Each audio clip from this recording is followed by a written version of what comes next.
painting a message for freedom on a wall in Gaza.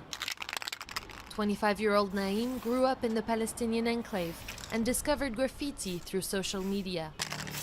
He and his friends learned the technique by watching videos posted online by Western artists and brought it to the streets of the isolated territory.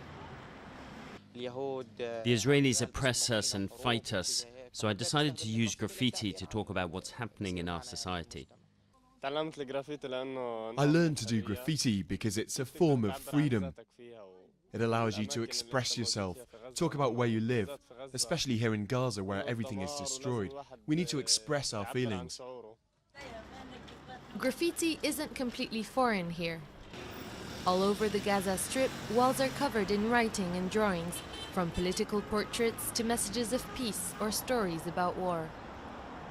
This tradition dates back to the First Intifada, the Palestinian uprising against Israeli occupation in 1987. Back then, young fighters used to graffiti the dates of strikes and names of martyrs. Writing on the wall was the simplest way to reach people, without putting yourself in too much danger. Handing out pamphlets required a lot of time and effort from militants.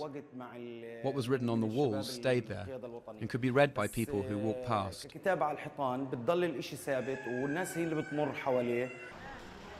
Ever since, walls have become a sort of communal message board for people to spread word of weddings and celebrations or to advertise their business or restaurant. For some, painting has become a way to earn some money, but for others, it's more than just a job.